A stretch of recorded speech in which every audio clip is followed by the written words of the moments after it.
This episode is brought to you by Whitaker Garage Doors, your one-stop shop for all things garage doors, proudly based in Peekskill, New York. Your home is a direct reflection of your personal style, and let's face it, your garage doors are the first thing people see when they pull up your driveway. Whether you're looking for the timeless charm of a classic carriage house door or the clean, sleek look of a basic wood finish, Whitaker Garage Doors offers traditional options for every taste and budget. I can personally vouch for their incredible service. When I had my own garage doors done, I was blown away by their timeliness, professionalism, and overall respect for their clients. Jonathan, Cassara, and their entire team are top-notch, and they really go the extra mile to ensure you're happy with the final result. So if you're in the market for a new garage door or need some repairs, give them a call or find them on Instagram at Whitaker_doors. Don't forget to tell them you're a friend of Dave's over at the No Snooze podcast. Whitaker Doors. You won't regret it. Now, back to the Epi. Adversity? Bring it. The struggle? I welcome it. Snooze on life? Never that. I am Dave Regina, and this is the No Snooze podcast. Come on.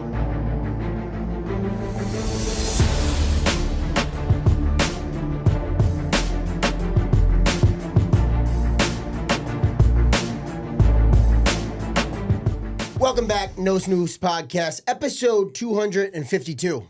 I'm in the booth with a phenomenal 3. 4. There you go. Dave, take it over. That's a good start. We are back. What episode is this? 252. Yeah, baby. Listen, welcome back, No Snooze Podcast, episode 252. That was a good try, Sean Degnan. But I am in the booth with a phenomenal 4. I got my brothers with me. I got Sean Degnan, I got Alan Collins, and I got Claudio the Voice Valenzuela. And if you don't know, I am Dave the Body, back from Antigua. Ooh. There was a palm tree behind me. Now I got some LED tree. I don't know, fellas. I'm feeling good. You know, I have to start with there's something about being in the sun. You know me and my recovery on Whoop, right? And I'll show you, and CV, I think you can pull this up. I'll send you the screenshots. And I showed Alan this morning when we worked out. But this is unbelievable to me because I kind of live in the red zone, we'll call it, when it comes to recovery. And on a Whoop, you have your sleep, recovery, and then your strain. So I'll show you guys here. This was the day that I traveled. CV, is it blurry? Can you see that? Red in the middle Yeah, there. red in the middle there. Cover your eyes. Cover my eyes. Hold it. Anyway, There you go. long story short, that's my day right before I traveled. This is my travel day on Friday. Yep, nice 29%, red again. Then this is where the gold happens. Damn. Saturday, I shoot to a 73%. Doesn't matter about the number, but you'll see the green going there. On vacation. Wow. 91%. What the hell you were doing, activity? Right? Well, listen, man, I walk a lot out there, you know? Sunday. Wow. 90%. There's something about being in the sunshine where my body is just loving this. 76%. And now we start the downward trend, fellas. So I woke up and I'm back down 64%. So I don't know what's going on with this New York weather. Anyway, welcome back to the podcast, my brothers. Tracksuit Reg in the building. Look at the green. My man is looking right. With the Tan matching and crisp. shoes. Yeah, baby. Alan, how we feeling, baby? Good. Great. Good workout today, man. Good workout. I needed that. Yeah, how was that workout? Yeah, it I was telling pretty Dave, good. It's good to work out. I love working out alone, but getting it in with somebody else is just different. Yeah. You know, doing somebody else's workout, different rep range, different exercises. So What'd you guys needed hit? that push. Just did everything.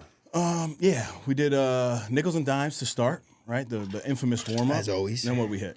Hit some Some kettlebells. swings, some complexes, some heavy swings, some weighted pull-ups. Skier. You gave me a great compliment. He said my calves look great. Yeah. After Mike Press tried to roast me the other day. You Yeah, saw that picture? He tried coming in at It you. was crazy, bro.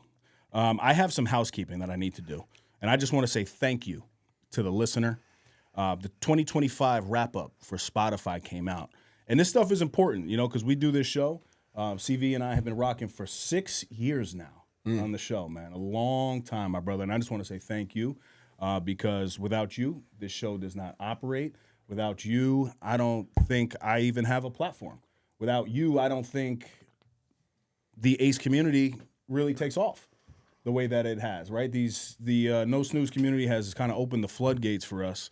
But there were some cool rankings, man, and we received an award by Spotify, which is called the 2025 Marathon Show. And fans listened to our show 91% more than other shows. We were a 2025 most talked about show because we received more comments than 78% of other podcasts. We were a top show for 238 fans, and our top countries were the USA, France, Canada, Netherlands, and Hong Kong. Shout out to Hong Kong. Shout out to Hong Kong, baby. The top episode of 2025 was episode 205, Recovery, Reinvention, and Purpose, featuring Joe K.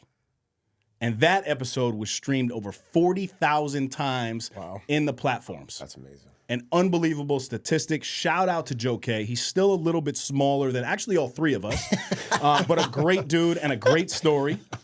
And then this is really dope. We increased by 735% in 2025. Wow. Insane.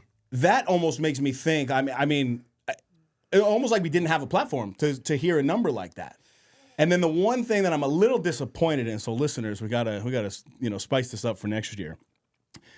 I'm excited that we were a top 10% show on the platforms. However, that's for the second year in a row. So I want to crack this top 9%. Let's get into the top 5. But pretty impressive numbers, and honestly, without you guys listening, truly, from the bottom of our hearts, we just want to say thank you, and we're happy that it's hitting, and happy that somebody wants to listen, man. You know, I'm sure both of you guys can relate to this, but there's still this level of like self-doubt. It's like, am I supposed to be here? Am I supposed to have this voice? Am I supposed to have a show, a book, a business? Do you guys struggle with that? Yeah, for sure. I think first of all, I mean, I'm so confused by this. We just talked about this off air, but like, they don't call us the big mathematician, you know, because we don't understand how you go up 700%. You're still in the same percentage, top 10. Exactly. I don't know what's going on, Spotify. You gotta clarify what's going on here. But yeah, for sure, man. I think every new stage that you enter in your life, every new season, as you level up, you're kind of like, am I supposed to be here? Do I belong here? Whether that be a new career, whether it be even stepping into fatherhood or marriage, like myself, and you know, you don't know fully until you're actually in it. And then something happens where you break through to the next level and you're like, oh, I just conquered that level of my life and now I'm entering a new phase. But yeah, I think it's super normal to deal with that. I know you've battled with that too a little bit, right? Big time, yeah. Yeah, and like, you know, being part of the ACE community has helped that a ton. Like, because you guys believe me. I've said this so many times before. You need somebody to believe in you before you believe in yourself, right? And you guys have believed in me from day one. And, you know, it's funny. I've heard Joe Rogan talk about having imposter syndrome. So if Joe Rogan has imposter syndrome, who are we to not have imposter syndrome? You know what I mean? But I think just being around people who believe in you and support you to let you know, hey, no, you're on the right path. You're supposed to be here. You belong here. Like even me sitting here right now, I feel a little bit of it. You know what I mean? But what are you feeling right now? Same thing like you said, like, what, you know, I mean, Dave, Sean, they got businesses, great, strong, powerful men. And what am I doing here? I think the addiction pass definitely has a lot to play in that. You know what I mean? We've talked about this a ton, but I'm definitely like taking small steps, and like over time, I think you notice it. And you know what's funny? I was on the way to the studio. I think we forget how much we grow over time. And I learned something from one of my mentors in the past. There's this concept called the gap and the gain. We're so focused on the gap of where we are to where we're going that we forget about the gain that we've made so far, right? So I woke up this morning, my truck wouldn't start. There was an accident on the highway. I was super late. So I'm coming to a podcast, meeting you to work out. And then we leave the gym and I realized I'm literally out of gas. Like if I would have got on the highway, I would have ran out of gas. Oh, that would have been crazy. And dude, a couple of years ago, I would have lost my mind. Yeah. I would have been so pissed off. And I'm like, what am I going to do? You know, so I remember like the last few years, just like all the work that I've put in, just being able to like regulate my emotions and not stress out and get met like, okay, I was a little bit late. We were all a little bit late, you know? So I think we again, the gap in the gain, right? Like, let's not forget the amount of gain that we've made yeah, we're still growing, like still getting better, still want to. That's what makes us us. That's what makes us successful. Fire the game. You know? The game. That is fire. Right from the jump. Fire, Yes, baby. sir. CV, why were you breathing like that back there, my brother? Was your microphone off while you were doing that or no? I was doing that because you guys were making fun of me. Or you were making fun of me that I make noises when I'm doing Dave wouldn't B-roll. make fun of you. Nah, dude, I don't do that. What are you Never, talking never about? that, right? Never that. So you guys can hear me because I can't hear really with the headphones on. So I was purposely giving you extra loud huffing so that when you hear it, you get excited. Okay, all right. We had mentioned it on the podcast a couple episodes ago when CV and I did a Q&A, but congratulations to you, my brother. Ah, my guy. The newlyweds. My guy. It's funny because I still, something in me wants to say JG, but the JD just is so much better. And I think there's so much symbolism behind her being Jackie and your father being Jack. But what a beautiful, beautiful ceremony and wedding. But as you were talking about some of the challenges of the morning, this guy faced challenges right up until the day of his wedding. And then the way that you both handle the adversity in your life that comes, whether it is something as deep as losing a family member, versus something, where something in the wedding is not going smooth. You are an expert in dealing with adversity and just being able to keep moving. Whereas times now, honestly, and I've said this to you before, I ask myself, what would Sean do? Because you're that good at it. Is there anything, though, that you've been, I guess, dealing with recently that you have this mindset and you're just able to keep trucking no matter what is there? Like, what is it about you? Well, thank you. I received that, my brother. And I got to say that ceremony, damn, boy. Dave, for the listeners that don't know, Dave officiated my wedding down in Miami, and it was one of the deepest, just most impactful life, spiritual experiences that I've ever been a part of. And everyone has said that. I'm just super grateful for you, man. And I know she's just eternally grateful for how you led the entire wedding. I mean, there was one moment during that ceremony where I'll never forget for the rest of my life, where you asked me to turn around and face you, and everyone else was behind me. So imagine this. We're on the beachfront Miami. It's perfect. The sky is clear. There's 240 people. And everyone's making their procession down, and you ask me, all right, it's time, turn around. I turn around, I face you, and you're the only person I see. You're the only person I'm talking to. My mind is going wild. And you just had this voice of calm, this voice of reason, and you locked me in where you were like, this is it. This is everything you've been praying for. This is everything that you want in your life. And I got chills right now. I know, I got saying it too, bro. man. I do. And there was the one moment where you said, it's time. Turn around. And I turned around, and there comes my bride coming down. And it was, wow. Powerful, my brother. So thank you. Thank you for that. I love your wife. You too, man. It was really special, man. Thank you. But yeah, getting back to the adversity piece, I've got a funny story that even last night, like you're talking about your adversity this morning, Alan, and what you were dealing with trying to get over here. Last night, I'm trying to get my freaking Christmas tree, man. And the Christmas tree thing is it's not as easy as people think it is. Real or fake? Real tree. Okay, I do fake tree. I go real, dog. I do fugazi. What about you? Fake. Yeah. What? You go fake? Bro, I put the You smell living in the woods. I put the smell goods on it though, so it smells like Oh my pine God. yeah, the pine tree. You got the fugazis. Oh my God. So I'm at Home Depot and I pull up. First piece of adversity, there's no tree stands. So I'm like, all right, I'm still gonna get a tree, but I don't know what I'm gonna do with it. So I get the tree. I pull my car up. The guy's like, you got to move your car. You're not in line yet. I'm like, okay, no one else is here. Park my car, go back. He goes, no, you have to go inside and pay for it. You can't pay for it. Okay, go inside, pay for it. Come back out. Some lady cuts me. She reverses her car behind mine to get in front of me. Oh. And she's just in a rush. She's in a hurry. She's stressing. Whatever. It's taken this guy's working by himself, and he's busting his tail, man. He's working so hard. He's carrying the trees, getting on the roof. He's tying it, and there's a million people, and he's literally by himself. So the lady starts tying the tree onto her car by herself. She has no idea what she's doing. And the guy's like, ma'am, just give me 2 minutes. I'm just going to make sure this guy gets his tree set up, and I'm coming right to you. No, I can't. She starts yelling. She starts getting a little loud. Now I'm like, I like perch up a little bit, and I'm like, now I'm really locked in. And this dude is on his way to making the his trek over with the string and all that stuff. And she's like pulling her string, and the tree goes down and falls off the thing. And she starts going crazy.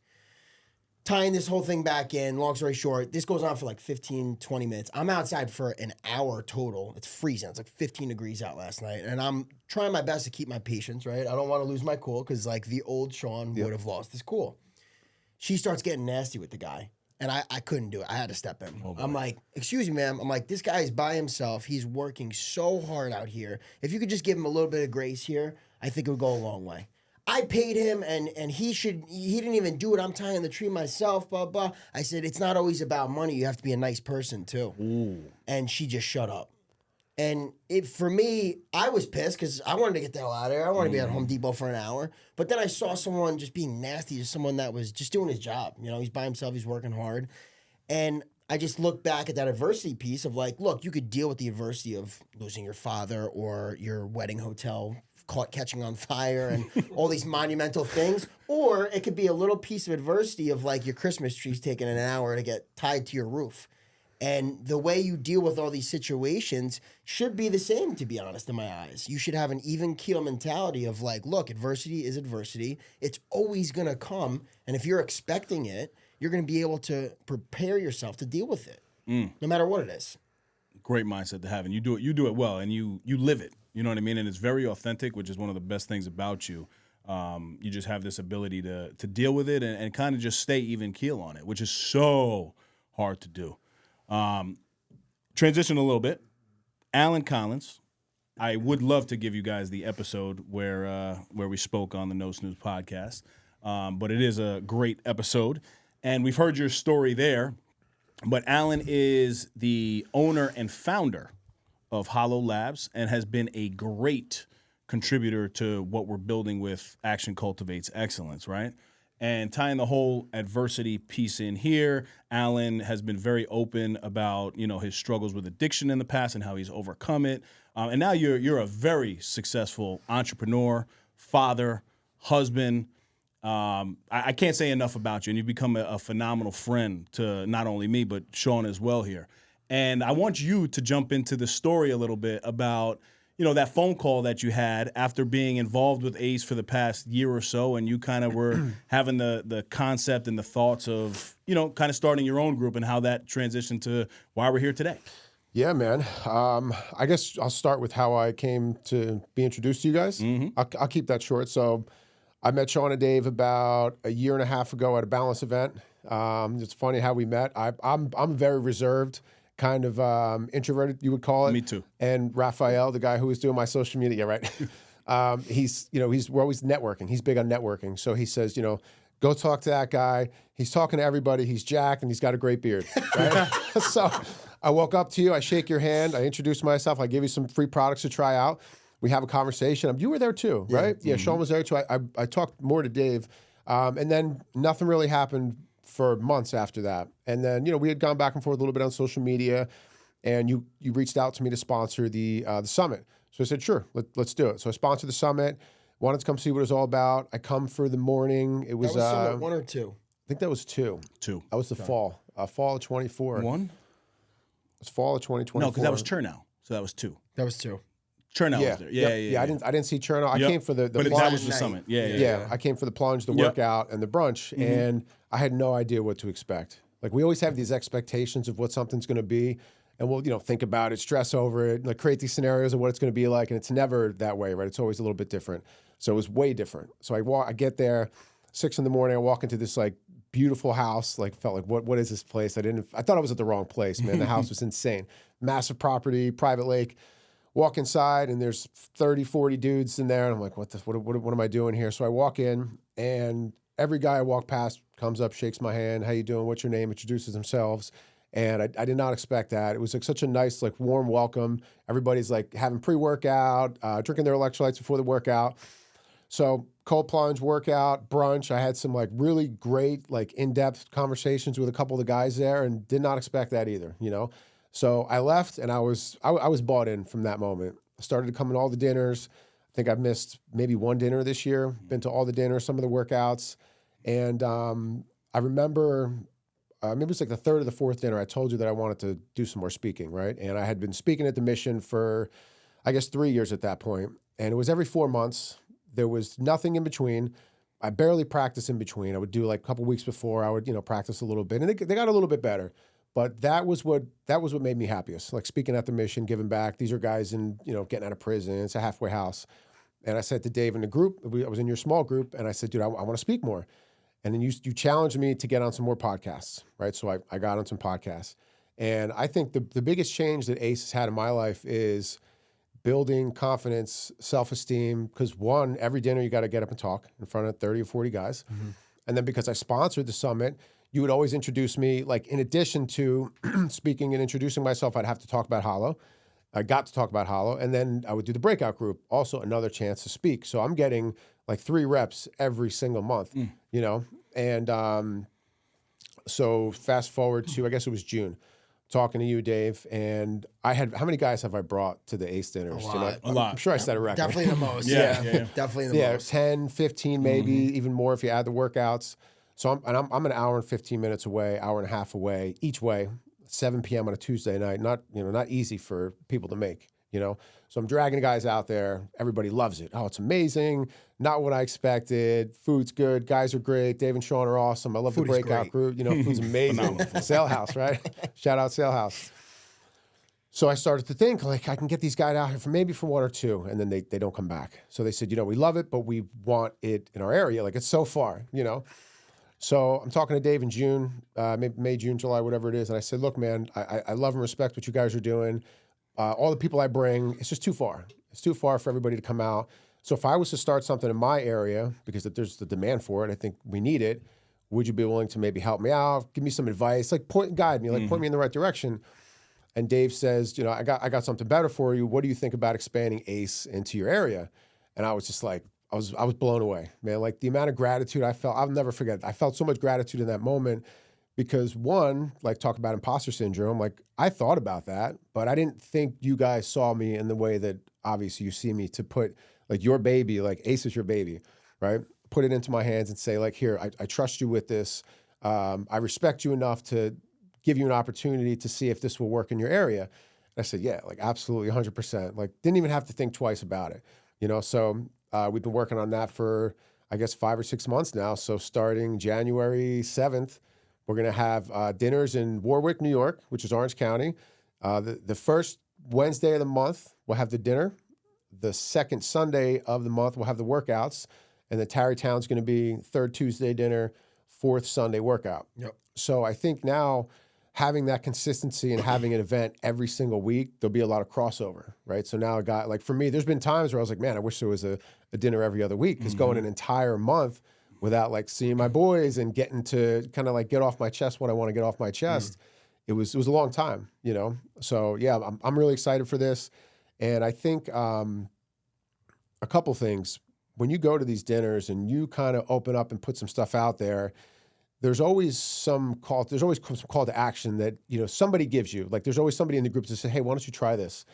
You better believe in a month, you're going to go back and somebody's going to say, hey, did you try that thing that you said you were going to try? So there's a lot of accountability and like responsibility on your part to be like, hey, okay, you did your part, you opened up, they did their part, offered some suggestion, you took the responsibility of having to do the thing.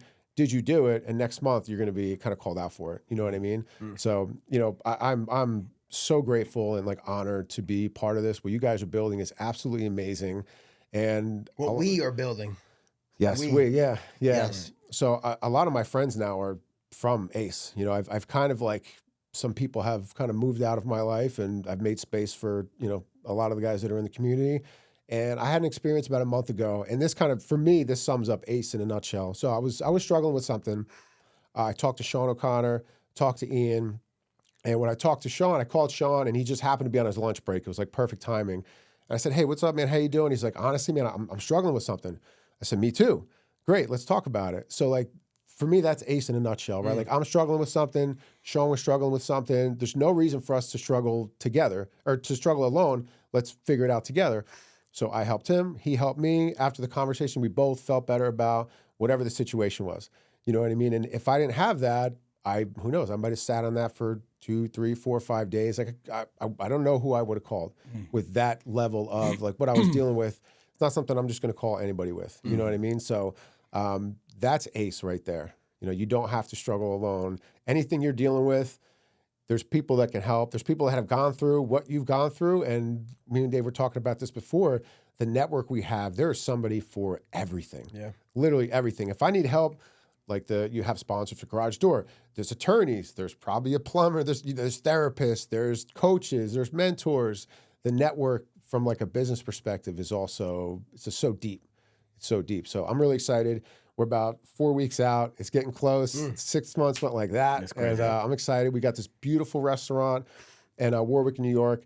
It's on this massive property. Sean saw it. It's like a barn dominium style restaurant. There's a separate event space. Super dope. It's all like custom woodwork. Like when you talk to these guys who built it, you can like feel the passion that they have about the restaurant. It's really a brewery, and they have this massive brewery in the back with these giant machines. I don't even know what they do. They're like brewing hops, and I'm not a beer guy. They're doing a lot of cool stuff out there for sure, man. Yeah, but they just opened a couple weeks ago. The Google reviews are already like blowing off the charts. Yeah, they're taking off. So it's going to be good for them too as a new restaurant to have, you know, like guys like us to come in, promote it, post about it. So it's going to be a really good partnership.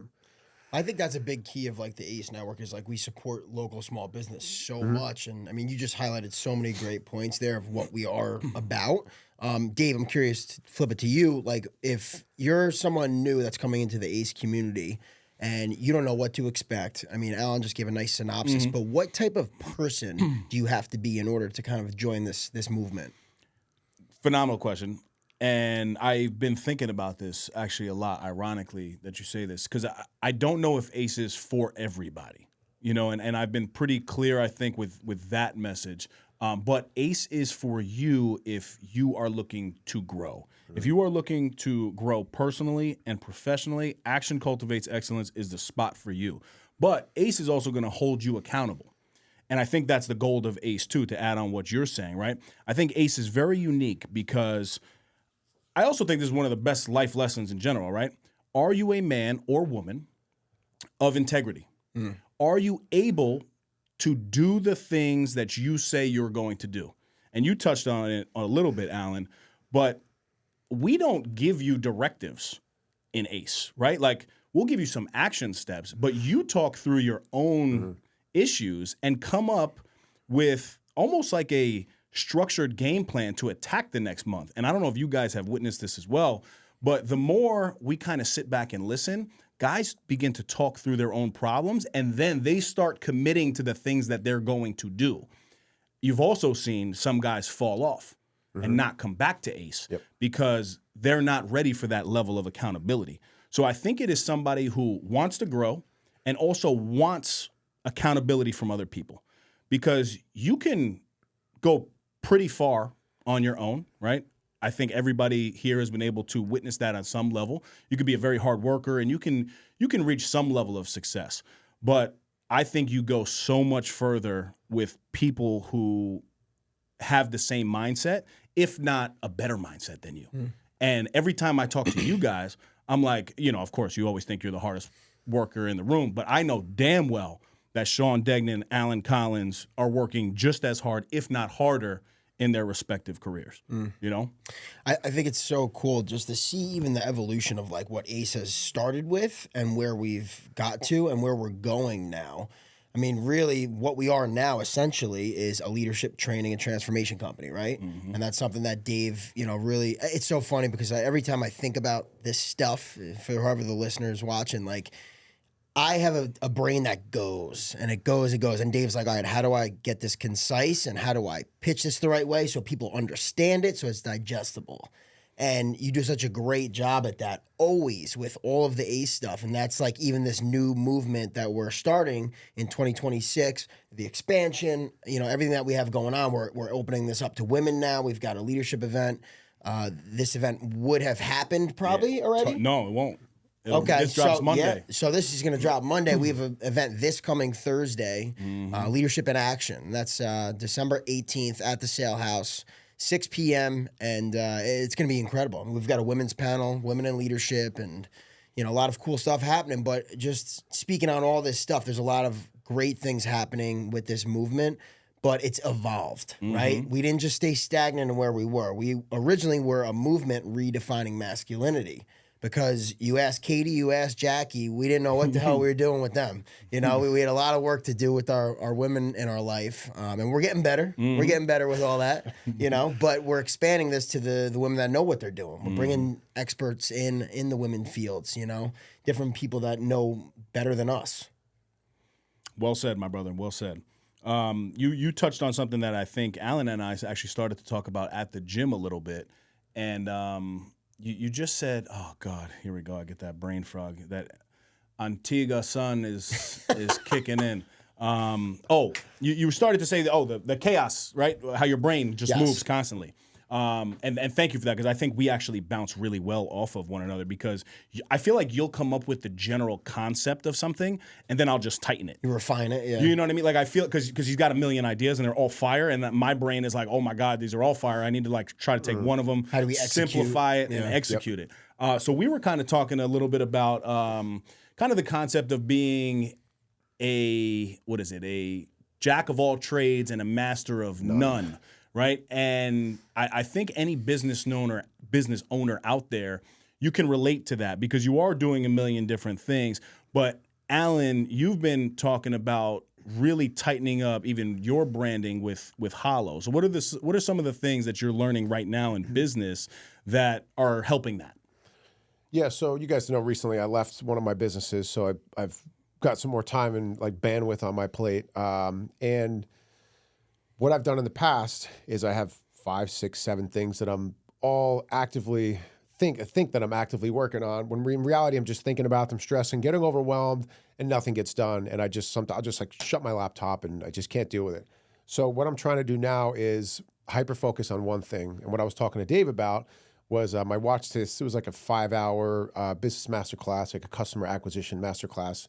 And the guy that puts the class on, he's 33 years old, like multimillionaire, super successful guy.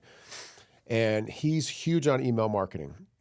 So he did this presentation, and I don't know if you've heard about, I was telling Dave about this, it's the 7-11-4 rule Google put out. Like, Google has more analytics on human behavior and how people think and buy, right? Because they're listening. Listener, turn this part up right now, because this is fire. So 7-4-11, right? So Google, according to Google's metrics, for somebody to go from the day that they become aware of you to buying from you, 7 hours of your content.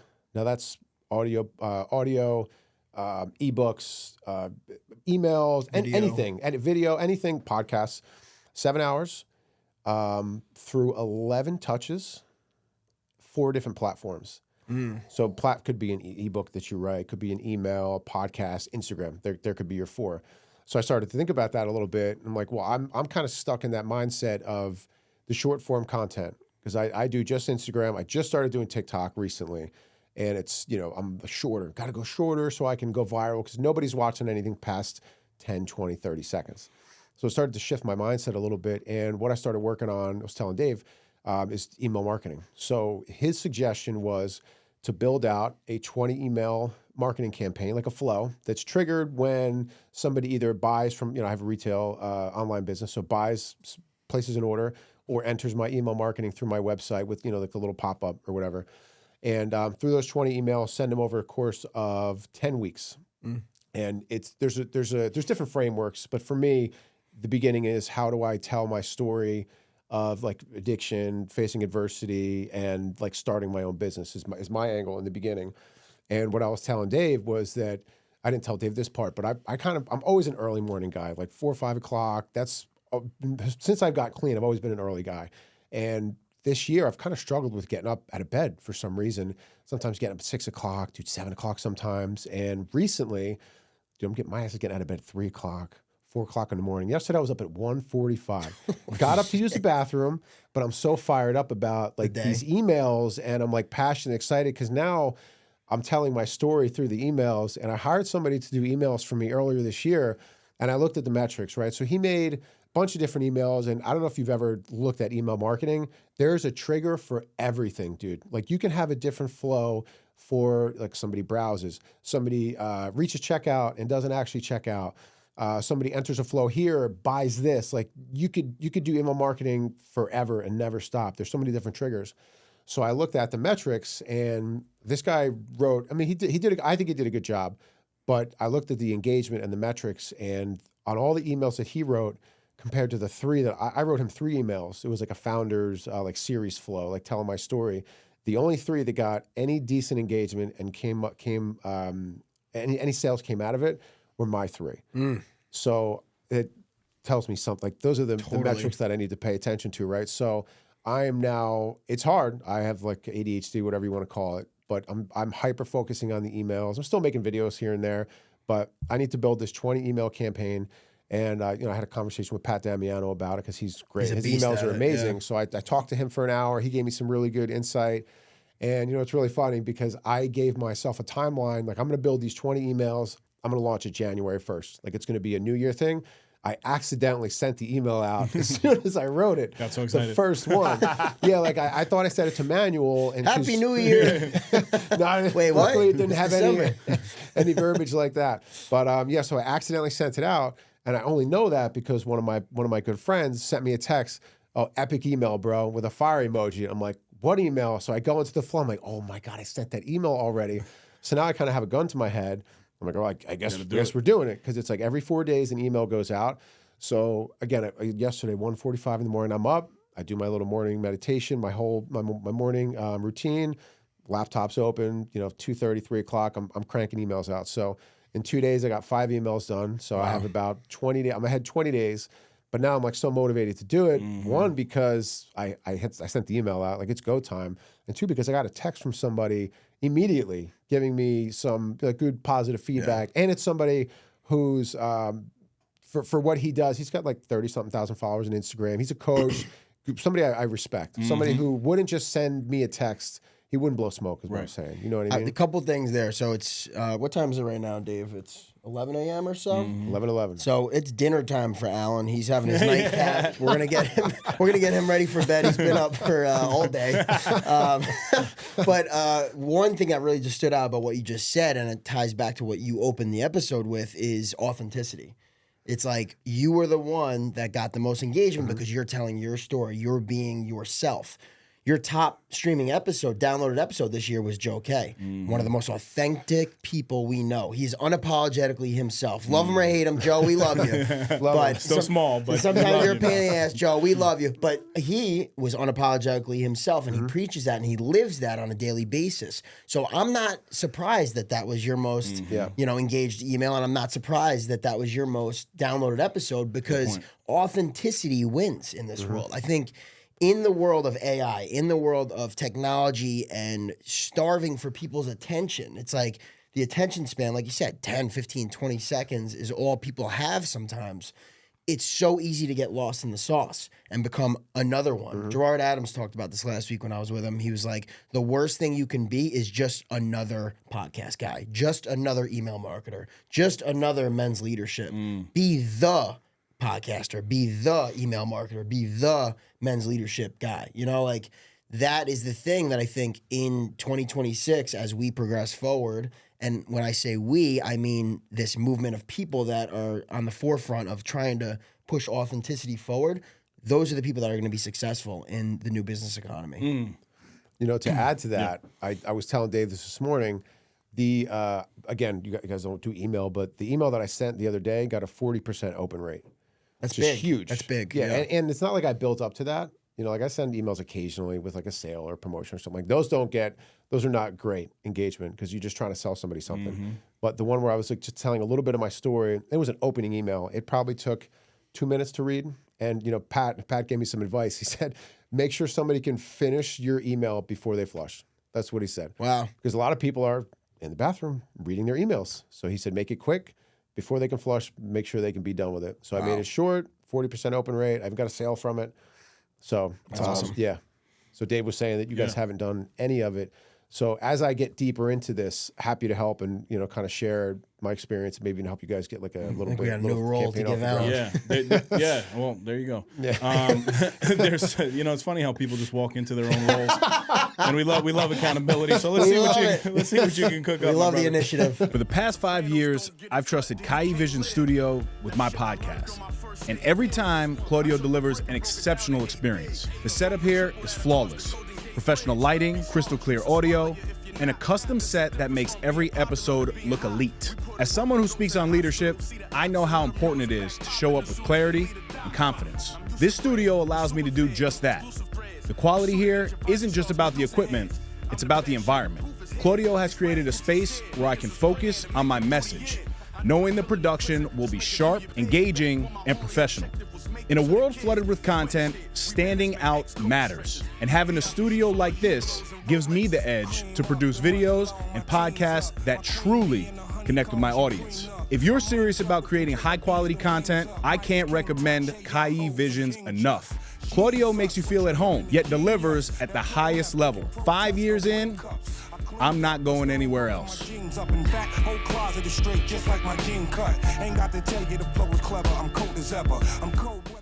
Yeah, this is something that's very important, right? Like I think between all of us, and specifically, Sean and I, when it comes to Ace, we are so vested in personal and professional development. I don't know if there's anybody that consumes more in a podcast world or even watching like strategic videos. Every day that I'm in the gym, I am listening to things and taking notes, as Sean is as well. But also, you have been really investing in yourself and going to a lot of events and putting yourself out there, which is something that I'm super grateful for, because anytime you go out on your own or I go out on my own, we always, of course, you have to introduce yourself as Sean Degnan or Dave Regina, but the word and the acronym of ACE always comes up, and it's something that we do really well together. But give us a little bit of what you just learned down at one of the recent events, whether it was Gerard Adams' event. You also went to Jesse Itzler's events. You're very strategic with, the stuff that you're now, I guess, inserting yourself into.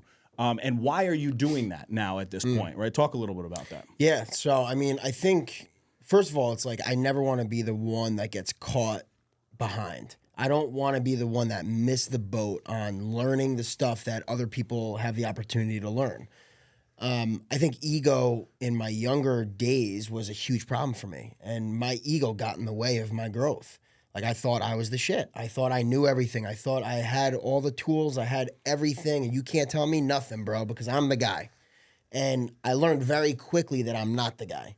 And the way I did that was stepping into bigger rooms. And what I just did down in North Carolina with Gerard Adams was, I mean, on the surface, if you look at it, kind of controversial.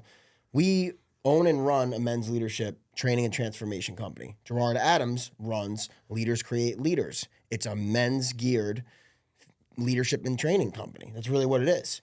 So when I stepped into that room, I wanted to be very clear of myself to Gerard, like, look, I'm not here to steal anything from you, but I am here to learn from you.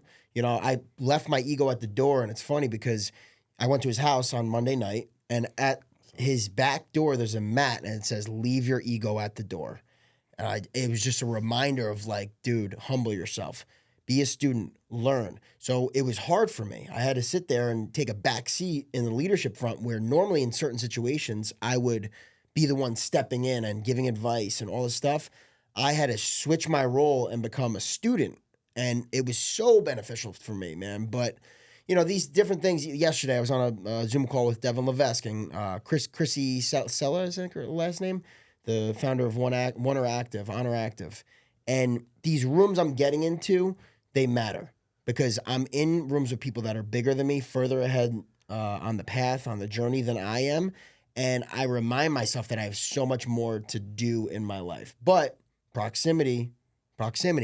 If you're listening out there and you're hanging around the wrong people, if you have a drug and alcohol problem, Alan could speak to this, and you're hanging around the same people all the time, you're probably going to go back to what they're doing, right? Mm-hmm. But when you step out of that room and you hang out with people that are sober for a couple of years, you're going to gravitate more towards that. So if you're at some level of business, and let's say you're doing $1 million a year in sales, easy numbers, but you want to get to 50 million, you want to get to 100 million, you're not going to get there by hanging out with people that are doing 500K. You have to do what the other people are doing. You have to step into those bigger rooms. You have to humble yourself. So that's, I think, overarching theme for the last couple of weeks for myself is like, humble yourself, get into bigger rooms, and proximity matters because you have access to people, things, and information that you normally wouldn't. Fire. And I just think to anybody out there, right, the term collaboration and competition are not often associated with one another because they don't have to be, right? You can, and this happened with my guys at Earn Your Leisure. Silently, I was very envious of them. I'm like, wow, these are my boys, but like they're in DJ Khaled's house. Like, I mean, they're interviewing, the top billionaires in the world, and like I'm over here like No Snooze Podcast, Kai Vision Studios. Shout out to Kai. I'm messing with you. That was hurtful. Thank you. I'm messing with you. But it wasn't until I really leaned into them to learn from them and to talk to them in a way that was like, humble yourself, right? Because there's things that they're doing that you're not doing. And still, I'm not doing to the level of what they're doing. And that's okay. But the moment that I stopped like silently competing with them and I started really to learn and collaborate with them, I don't think it's ironic that they were like, oh, come speak at InvestFest. Because they found value in what I was doing because I was so humble about learning from them. And then when I would learn from them, I would share my experience. And they're like, oh, that's good. Like, you need to tell this to thousands. Can you clarify this for the listener? Yep. Because I think we have the same exact mindset with this.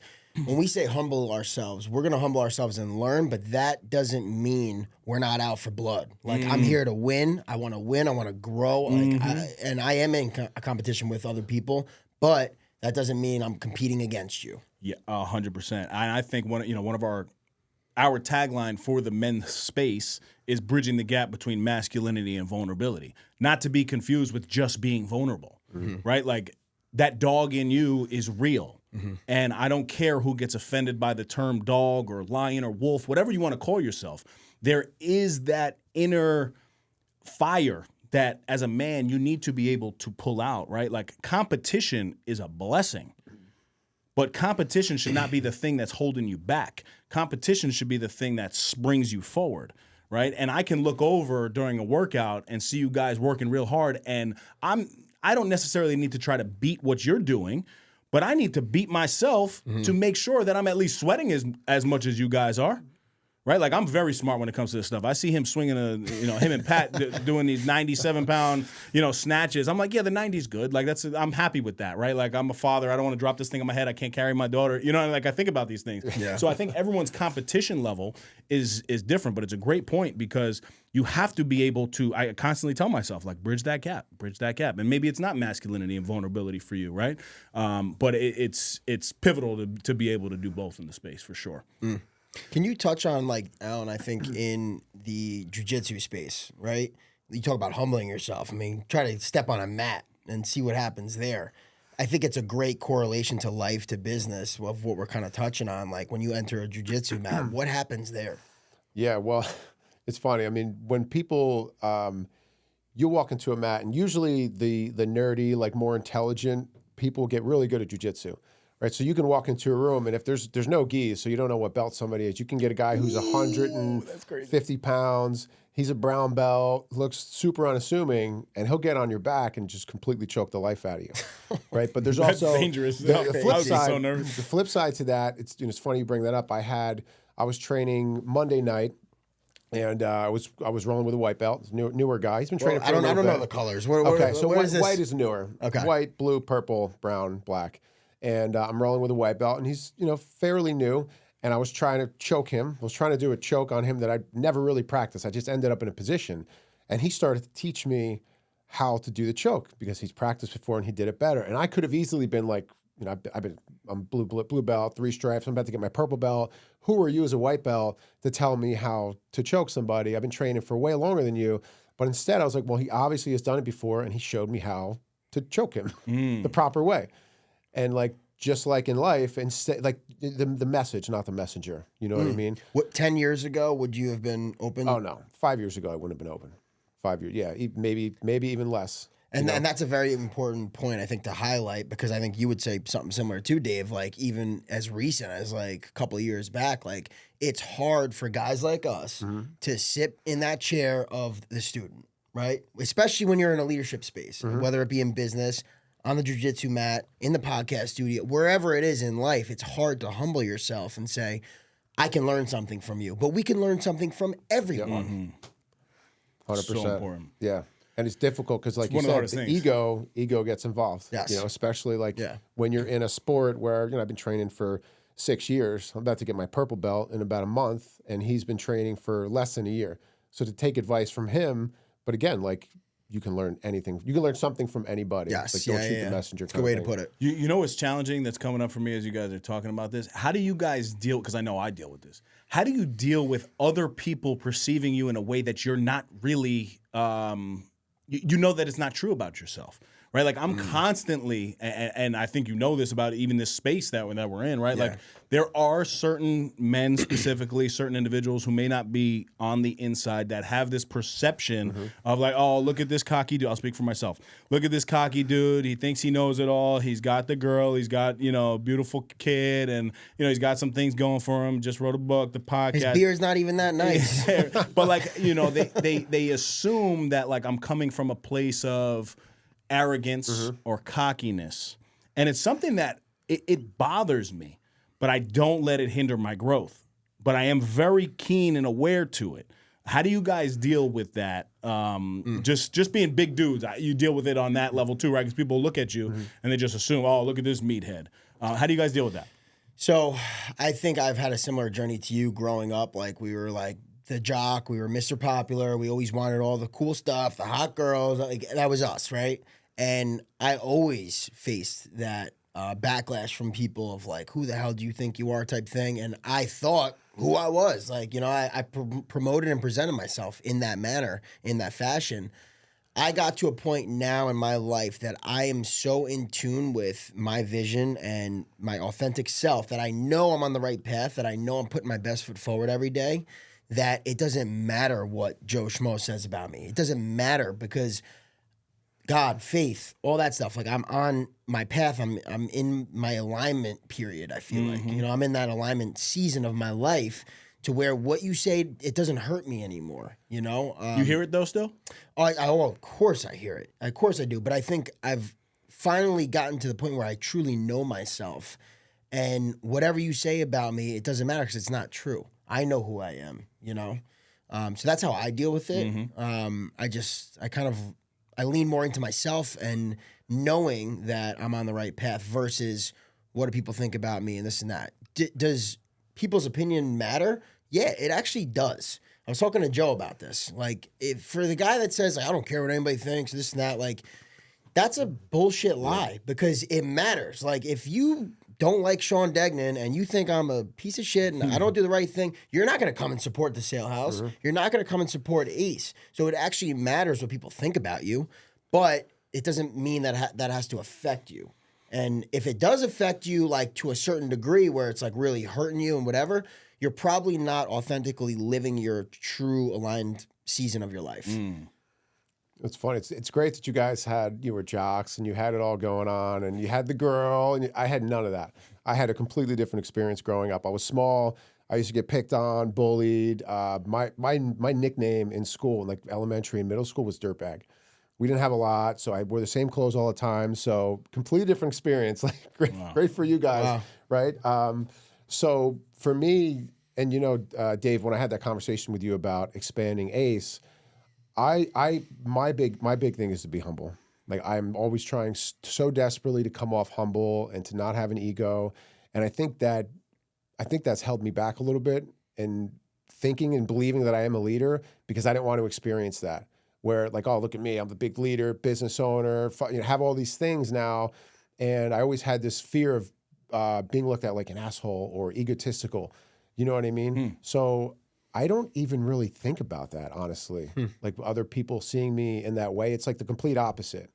Like I want it to not be viewed at like that, but now I'm probably gonna start thinking about that. So Yeah, that's good. I appreciate it. Yeah, that's another thing to add on to the insecurities imposter here. syndrome. Yeah, imposter syndrome. great, There you another go. layer. No, it's so good. It's something that you know, and I can tell you, it definitely happens. But by people just looking at you for the first time, they judge you. I mean, I judged you the first time I met dude, you. I mean, Sure. you're in incredible shape. That alone, like, I can't even tell you, just being on vacation, the amount of like silly and I don't take offense to it, but like people don't realize what they do. Like, Yo, it's big not- man coming in yeah, from the omelet station. It's not Look at, like- appropriate for me to be like, yo, look at this heavyweight guy, Yeah, this yeah, fat yeah, guy it's true. going to the bar right now. But me, I got into talk about humble yourself. I was taking an aquafit class on vacation.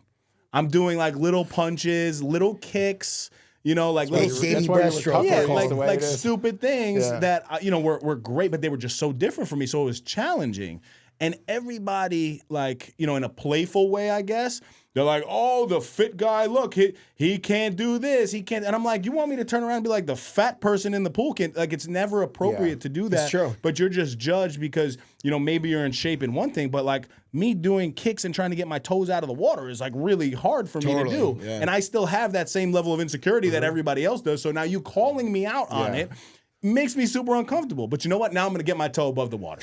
And I'm going to pull my hammy doing it. Yeah. That's the problem. my God. But it's unbelievable to me. Yeah. I always think that.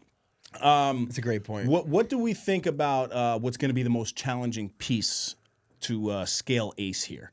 I mean, I got a million things running through my mind, but let's stay hyper focused, I guess, on the expansion with Warwick, Okay. right? And I guess now going from what was a concept to then proof of concept with Action Cultivates Excellence and what we've been able to do for the past 2 years to now finally expanding to our first location.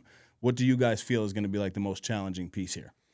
I dropped an Instagram video the other day, and in the caption, I had said, the confidence comes from the doing, not the debating. And I think we, as a unit, cannot get caught in that stage and phase of debating and going back and forth is too much. Obviously, it's healthy to have good conflict, conversation, all that. We need that. But there needs to be a point where all of us are like, all right, we're reaching our limit on this topic. Let's get to it. Let's wrap it up. So I think doing more than the debating is one thing. I think focus for the three of us is a hard thing to do. Like, I know myself, like I got a lot of stuff going on, and I haven't even announced this yet, but I'm going to be stepping away from my commercial cleaning company to go more into ACE and the sale house. Awesome. Because similar to you, I'm not there anymore. much. It's too much for me. It's not where my brain is, and I need to put all my focus into these two things, you know? So focus is a big thing, I think, for us. And the other piece is utilizing technology to our advantage, whether that be email marketing, whether that be an ACE app, school and courses and, you know, all that stuff. There's so much stuff that I've been exposed to in the last couple of weeks, going to these different events, learning from great leaders in different spaces that I know we're not doing yet, but there's stuff that we have that they don't have too, you know? So I don't look at it as like we're behind or anything. I just look at it as we're on a different track.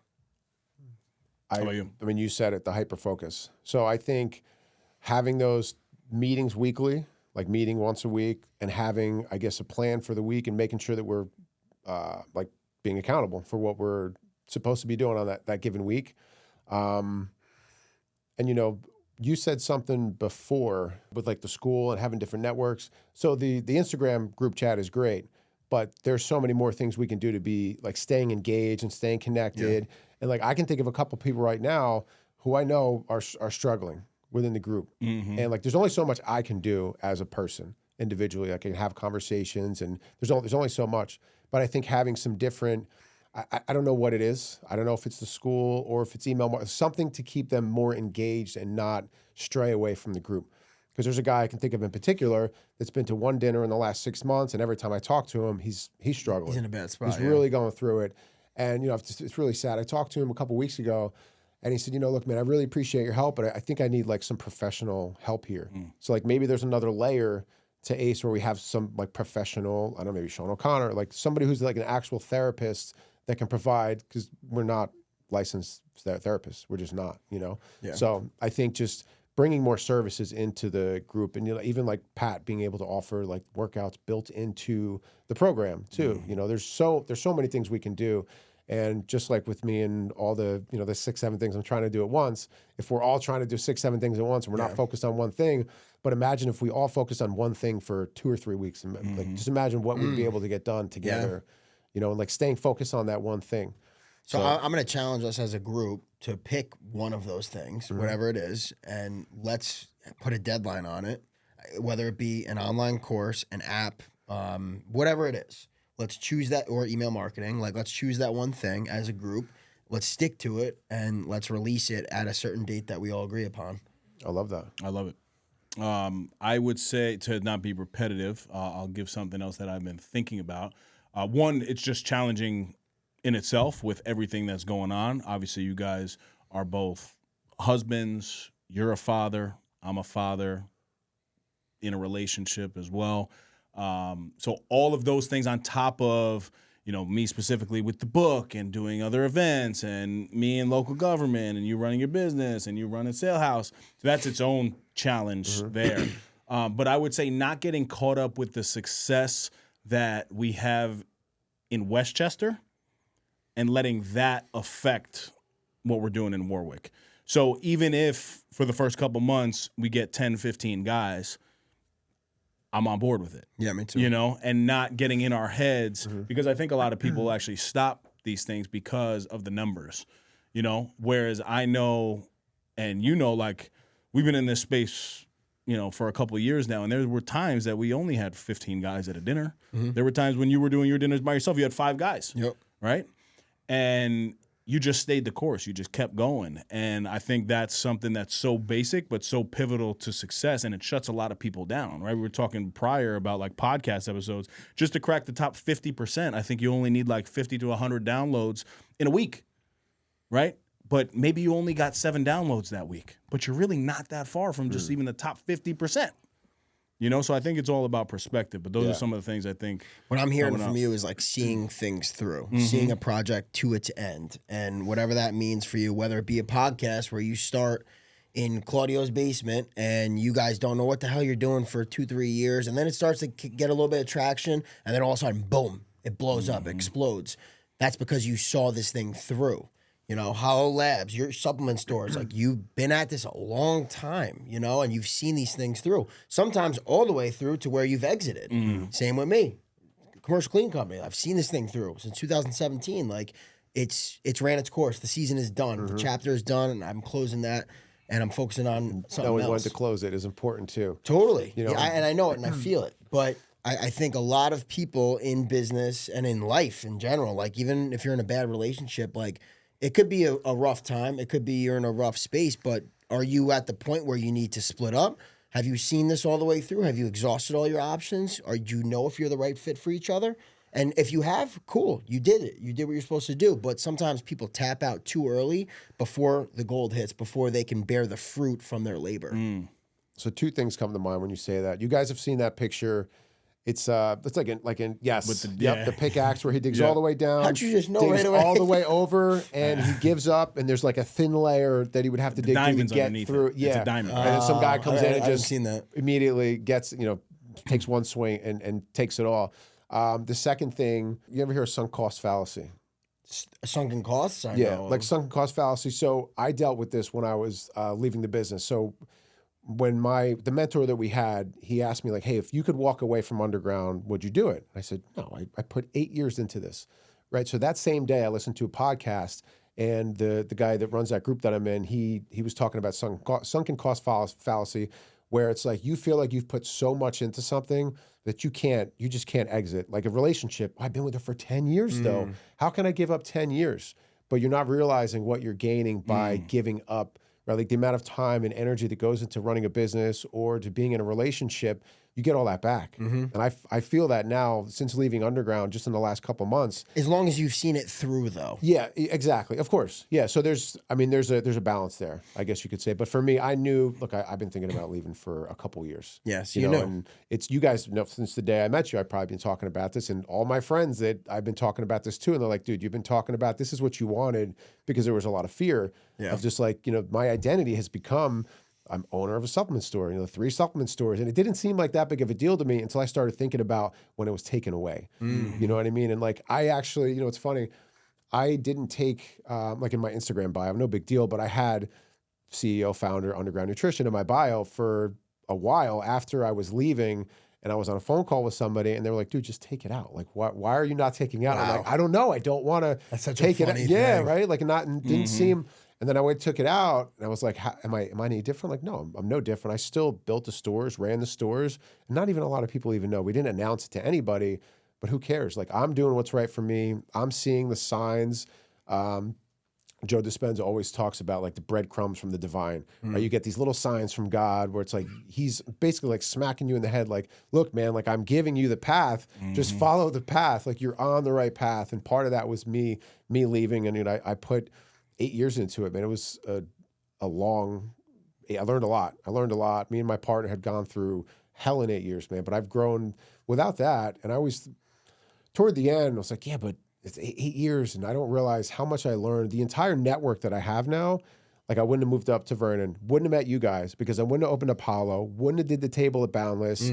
I wouldn't have met like all the jiu-jitsu community I have, because I wouldn't have moved up to Vernon. Like, who knows where I'd be, right? I had a job at a gym before I opened the stores, and I was content. I was making pretty good money. Like, dude, I had 2-3 years clean at the time, making like more money than I ever thought I would ever make, which honestly was not a lot. But at the time, I never had a real job in my entire life, right? So I was so comfortable, go to the gym 6 days a week, and I could have stayed there and stayed stuck forever. My wife also worked there in the same, different gym, same company. And like, I took that leap, and man, like my undergrad has completely changed my life. So I can't look at it as like, I wasted 8 years. No, it's a like, win. It's not a I loss. built an entire life for myself. You know, I bought multiple houses, and I have a beautiful home, beautiful family, beautiful life. Like, an underground gave me that. So, what I'm getting from that is like you're always, and this is a cliche thing, but you're always one conversation, one situation, one decision away from a completely new life trajectory. Oh, right? yeah, big time. I mean, how many times in your life, Dave, have you been on the cusp of doing something and you either did or didn't do it, and then bam, your life takes off in one direction, or it stays the same because you didn't decide to do that thing, right? Yeah, a lot is coming up in that.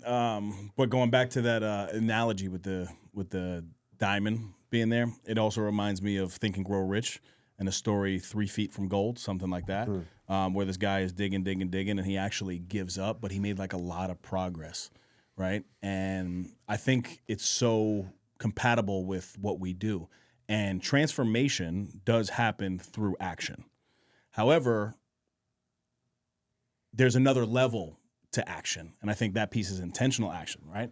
Because the 3 of us right now, we can continue to do the same exact actions, and we'll be like good in our lives, but we will never get to where we're really trying to go. And I think a lot of people in the ACE community do that. They get so high on this trajectory to transform that they see this spark, right? Because you've now implemented new actions, but then it almost like levels out, right? So to finish that story with the 3 Feet from Gold, that guy actually gave up.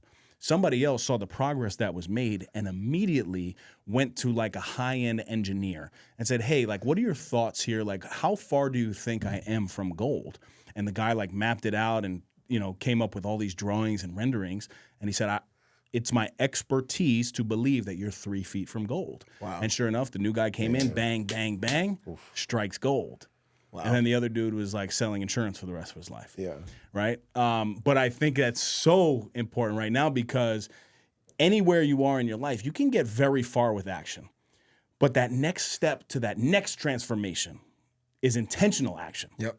Right? And that's what we're all really striving for.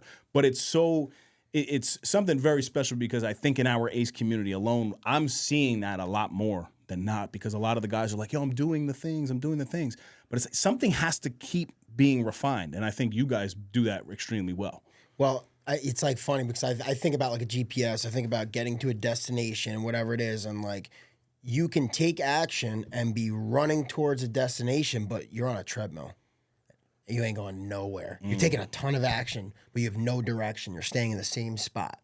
Or you have that goal, that end destination, and you're running towards that thing, and you are intentionally going towards whatever it is. You're still doing the same exact action as you were on the treadmill, but now you're actually going somewhere. So that's what I'm getting from what you're saying there. Yeah, the dude literally had to dig 3 feet. He gave up, but he had to dig 3 feet like to the left or something. Oof. Right? It's the craziest thing, but it's so true. So what in your life are you from gold? Right? I think it could be that relationship. It could be you dating around and being like, I hear this one all the time in the dating world. Oh, I'm not dating no more. Why? Yeah. Why would you not date? I'm not saying go have sex with, a million women or men if that's your thing, whatever it is. But you are very close to, you like that, right? You guys are very close. What? I was saying for the female listeners, bro. I was talking about this. CV, come on, man. I was Get your saying boy. for the Get your female boy, listeners, my man. Damn. Hey, yo. But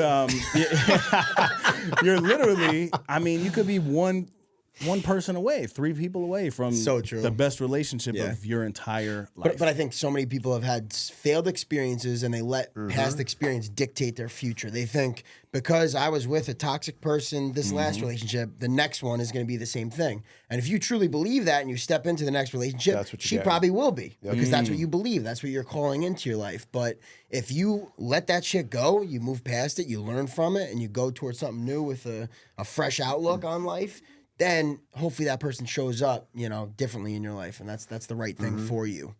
You talk about how a decision can change. I always like telling the story about the way that I met my wife. I was newly clean, maybe a year, and I was training at a gym, and I said to my buddy Eddie, I was like, let's go to a different gym. I just want to change up the scenery a little bit. And I go to this gym, and my wife now signed me up for membership. That's how I met her. And at the time, like you said, I had every relationship I had ever been in was toxic. Like it was all drug fueled. It was really bad. And I had no intentions on finding a girl. I was kind of doing my own thing at the time. And I went in, got signed up for membership, and kind of ignored her, honestly. Had no interest. And she actually approached me because I went to the gym every day, paid no attention to her, anybody else who was in there. So the power of like making the decision of just switching gyms, just wanted to go to a different gym. But then I was focusing on myself, right? Like there's that cliche saying, like when you stop looking, you'll find the right person. And she said, what's up with this guy? He comes here every day. He pretty much ignores me and everybody else in here. Like, what's his deal? And even when she met me, I was living in a sober living house. My car had just broke down. I had no car. I had a 12-year-old daughter and I was driving a taxi. That was my career. And I had a conversation with her. I said, hey, look, I'm just going to lay it all out for you. I expected it, and I kind of wanted her to run away because I was scared to be in a relationship at the time. And I'll never forget, I told her all the things that I just told you. And the last thing was like, and I have a 12-year-old daughter. And we're sitting at lunch, and she takes a deep breath, and she's like, okay, I can work with that. I was like, really? Wow. Like, why? Like, what's wrong with you? They're gonna take all of that on. But like, look now, man, I've been with her for coming up on 12 years. We've, a beautiful house, beautiful daughter, amazing life. And like she saw something in me. Talk about like believing in somebody before they believed in themselves. She believed in me before years before I believed in myself. She got me the job at the gym. She helped me fix my credit. Like I remember I was clean. It was when I first met her. We wanted to go try snowboarding. And I had no jacket. I had no winter jacket. And she bought me a jacket. And it was like $80. And I was like, you're going to buy me a jacket? It's an $80. To me, it was $1 million because I was so poor at the time. And I'll never forget, like I was so grateful for her buying me that jacket. It was like the coolest and nicest thing that anybody's ever done for me, buy me this jacket. But it was just, again, man, I had absolutely nothing. And she just... But think about how many people that you've turned into that for now in your life. Yeah. And how many people have you been that arm for of reaching out, helping them, whether it be in Hollow and Underground, in the halfway houses that you go and speak to, and now you're the beacon of hope for those people. Yep. And you learned that from your wife. Yep. And how many people have believed in us, Dave, in Ace and the mission from the jump when we had nothing planned, when we were doing this big exclusive leadership retreat, and we got the best this, best that, and we had jack shit planned. How many people got on board with the vision and they said, "Yo, we're rocking with you," and those people from day one are still rocking with us to day whatever we're at now. Almost 2 years sober. How about that one? Whoa. Let's go. Damn, boy. We're going to catch it. Well, hopefully we don't catch it. Never know. Hopefully, 'cause that would be a bad thing if we catch it. bad. Yeah, that would be really Be bad. visiting me in jail. Hopefully we don't. Yeah, man, that just brings me to what I constantly say now, and I say it in my head too when I think things are rough. And what you don't choose is what God will use. What you don't choose is what God will use, and that is something like I didn't choose Crohn's disease. I didn't choose binge drinking in the clubs. I wouldn't have chose that, right? I ended up choosing because every time you pick up, you do that. I wouldn't have chose divorce. I wouldn't have chose any negative thing that has happened in my life. But now, right, going from a divorce and feeling as though like I was dating around and then literally getting to a place of like, I don't know, maybe it's just going to be me and Callie and I'll just, kind of date around to then finding Katie and believing now that like I am supposed to be remarried and with a strong partner. Like it's a beautiful, beautiful thing, but you have to lean into that discomfort and really get quiet in that discomfort. There's so many guys that come to Ace, and these guys never make it that have this outlook, but they say, oh, well, I got divorced, and my wife did this and that, and she's a terrible fighter. Why did this happen to me? And those guys never last. But it's the guys like you that say, look, this was my role in this. I screwed up here. Did she have some downfalls? Sure. But this was my part in this situation that went south. Those are the guys that learn from. Those are the guys that get better and eventually become a mentor to others that are going through that situation, which you do so well in so many different aspects of your life. You've owned your downfalls. You've owned your mistakes, and people now are comfortable opening up to you about those things that they're currently going through in their life, and then you're that beacon of hope for them. So you do a great job at that, bro. Thank you, man, and you guys too as well. I want to let you guys finish the episode. If you have something on your mind that you want to touch on, if not, I have a question. But if there's something that you guys want to kind of close out with, I'd like to have the last thing because Yeah. it's an intentional piece that I want us to do. So if one of you guys want to go. I'm good. No, You good? All right, I have a question for you then. Okay. What have you learned about yourself this year? Right, for me, as I was thinking about it, I think I touched on it a little bit with what I just said with, Katie. Personally, I was in a place where I really didn't think that, like, maybe I will get remarried. I knew I wanted to in a sense, but everybody that I was like going on dates with, I was like finding things, and this was still me stuck in my ways. Like I'm finding things about them, but I'm not looking at me. I'm like, what? It's me. I need to be the one to change here and shift here because somebody's always gonna not have, that they're not gonna meet the expectation if you put expectations on them, right? So that would be one thing that I am supposed to be, settled down and remarried. And anybody who's out there that's divorced, that's in that same season of life, it's a dark, dark season, and I know it well. Work on yourself and then find your person. Because it's very important and it will take you to the next level. And then in business, the theme is very common. I've also learned that I need you. I need you big time, right? I need you. I need you. I am good at what I do, but I can be great if I lean in and really help everybody around me, serve everybody around me, and then allow everybody else to challenge me to be the best that I can be. Because I need the push, right? If you got yes men in your corner all the time, you're never going to get to that next place. And I think Ace has been the thing to prove to me personally that you're never going to make it alone. So those are some things that I've been thinking about. Damn. Taking that in, bro. Receiving that. That's an impactful one. That's powerful, yeah. I would say what I've learned this year, and I don't know if I've learned this for the first time, but I kind of confirmed it, that everything's in my power. Like I am capable of doing whatever I set out to do as long as I'm committed to it. Alan was a big inspiration for me of going down that ultra marathon path that I did in June. And I failed the race. Like I DNF'd at 35 miles or whatever it was, but I set out to do 50 miles on foot that day, and I did it because I had the mindset that like I am capable of doing this, and I'm this close, and I need to just get there, But that's just a quick like physical example. Everything else, like think about year one when we reached out to Jay Shetty, and we got a call with Jay Shetty's agent, and that was a huge one.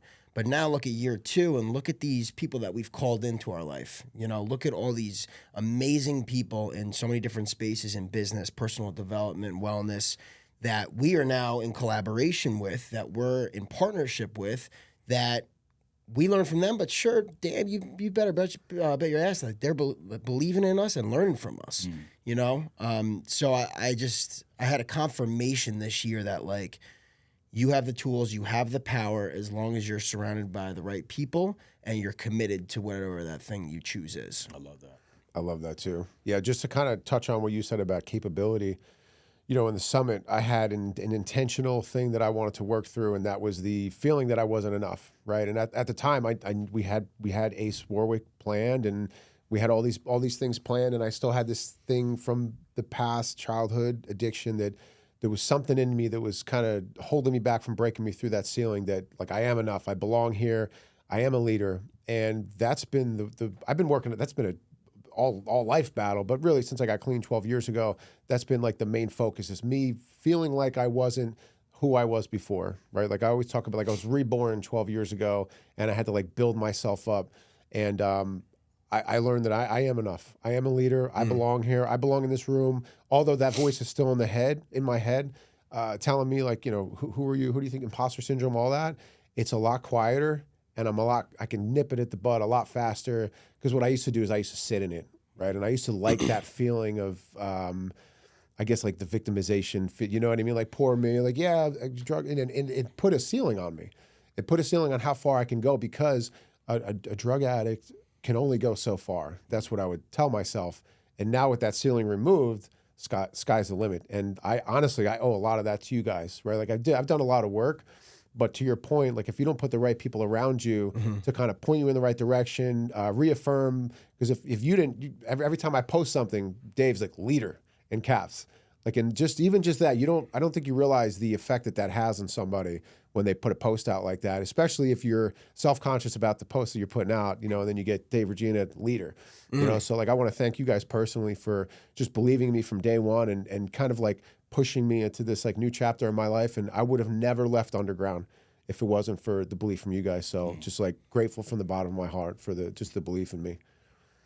Thank you, bro. And thank you for accepting the invitation to extend and grow this mission with us. Man. It's funny. We didn't say it when you mentioned it, but this was a topic of conversation with Sean and I prior to me and you getting on the phone, which is why I kind of gave you inkling of it was okay. Of course, I still said, I got to talk to Sean about it because in that moment, in business, you never want to make a decision. Of course. But Sean and I had already been having those conversations of like, having this big vision with, individuals who we've started with from day one that now represent the brand, but own that branch of the brand. Yeah. So we were already having those conversations. So that's why I was so free to have that. I think we all called it in. Yeah. It's funny. Well, he called it in. That's right. That's incredible. Right. I didn't know that. I knew you guys were looking to like grow, but I didn't know that you were looking to expand like in that way in like a different location. So that's incredible.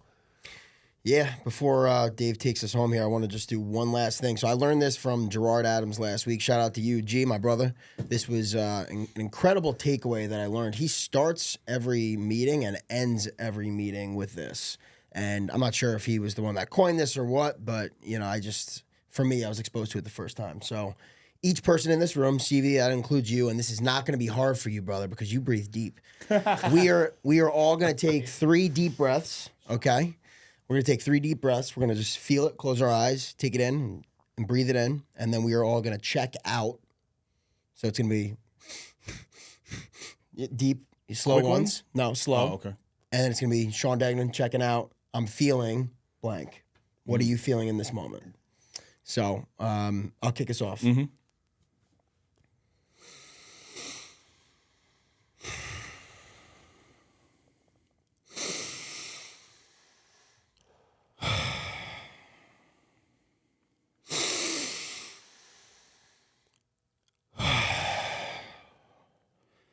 Sean Degnan, checking out.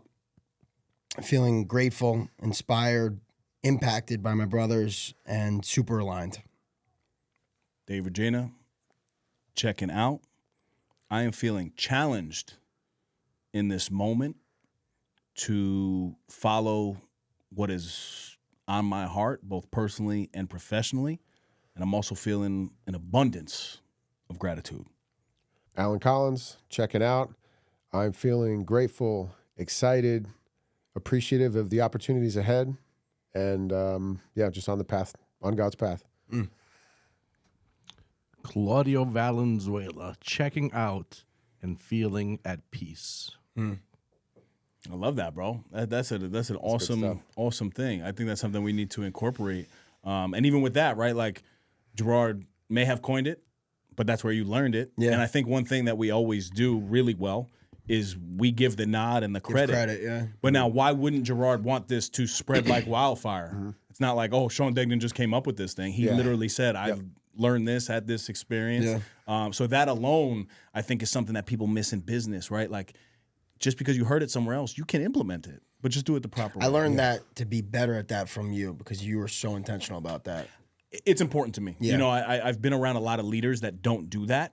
And it's something that, like, I remember actually being somebody, and I was a nobody, you know, in terms of the position. And I gave this concept and this idea to a higher up. And I was really proud of the idea. And then I heard them beginning to implement it. And I got so excited to just hear my name as part of, like, just the thought process. And it never came. And I was like, wow, like they just completely took it, which is fine in their leadership role if that's what they want to do. But all I was, you know, kind of hoping for was like, oh, you know, I was having a conversation with A quick nod. Yeah. Like nothing even, just for me to be in the same sentence of that one individual. And they never did it. I never heard that like, that's why, but it makes sense because it really like truly hit you in that moment. And I think, I mean, me in the past, I've screwed this up a lot where like I've learned stuff from other people and I haven't given the credit because I just didn't think to do that. And it was never like a malicious thing. But in hindsight, now that I do it after learning it more from you, I'm like, wow, that is such a bad thing to not give the nod. You know, it really is. Like I truly feel like I feel and believe that if you're learning something from someone else and you're in that position of like the student, right? And you're going to take that and utilize it for whatever it may be, why would you not give the person the nod? I think it's general ideas and concepts are okay not to, Yes. in my thing. But when it's something that's as intentional as you just did, like for you to come on this podcast and be like, all right, guys, I want to do something that I think is really going to hit. It's a new thing that it's really going to hit with the listeners, right? And then it becomes like, you know that it's this impactful thing. It's a huge miss not to do that. Correct. And that happened to me. And it's something, honestly, like I will never do it again, ever. I never, even though I wasn't the one that did it, I will never do that to somebody. People actually tell me, you know, they actually told me in my book that I name dropped too much. I said, I didn't name drop enough. And I truly feel that way. I did not name drop enough. That's and beautiful. I want to give people an opportunity to let them know, whether they listen to it or they read it or they hear it or not, at least it's out there. And I'm never saying that, like, I created this off of just the knowledge in my head. Because the truth is, no, you did. Like, no, you didn't. You did not. Anything that you know, you may have put your own spin on it, but you did not create it, right? 30 Lessons to Lead is a book that is yes, generated from my own personal experience, but from the millions of podcasts that I've listened to, the hundreds of books that I've been there it is. Enter the chat. 30 Lessons to Lead. The hundreds of books that I've read, you know, and I think that's just in business a huge disservice. So any last things there? You guys? Nah, bro. You're a servant leader, my brother. That is Listen. it's a beautiful thing, man. I appreciate you guys. This was awesome to chop it up. I'm excited, man. We are about 3 weeks go. away. Yes, sir. baby. We got Ace Warwick in the works now, and our first event is Alan. Take it away, man. Go ahead. It is January January 7th. 7th. Yes. Ace Warwick, Fence Road Brewery, 7 p.m. I'll be there. in I'll be Warwick. there too, baby. Better be there. 'Cause I don't know what I'm doing. Listen, guys, we just want to say thank you. And again, thank you for the year that 2025 has has been for No Snooze, man. It's been a beautiful thing, and we're excited to continue to grow. Excited to pour value into this community. You know, the podcast is one thing that Claudio wanted to quit on at the very beginning. I mean, I never allowed him to do that, and I am so grateful that you didn't quit, my brother, because you know to see what you're doing here at Kai Vision Studios is incredible. So God bless you. God bless the year that you have ahead with 15 podcasts already on under the belt. You guys see that wall outside with all those podcasts? Do. And listen, if you're getting married in 2026, I know a great videographer because my guy, he came down to Miami. He flew down to Miami to take it home with the No Snooze gang. That's right. So I appreciate both you guys. We said you hired No Snooze Marriage Services for the very first time. Well, you guys been married for a long time. Oh man. So guys, listen. Happy holidays to you and your families. Merry Christmas. Happy Hanukkah. Happy Kwanzaa. Is there anything else? You're asking the wrong guy, I know. bro. Yeah, I'm not great with that stuff. But guys, until next time, stop snoozing. Get up and get after it. What a convo. Go find Ace Warwick, baby. Let's get it. Thank you guys for tuning in. That's another epi in the books.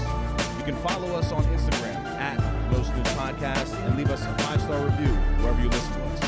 Subscribe to our YouTube channel, No Snooze. Shop the latest merch at nosnoozeshop.com. Come on.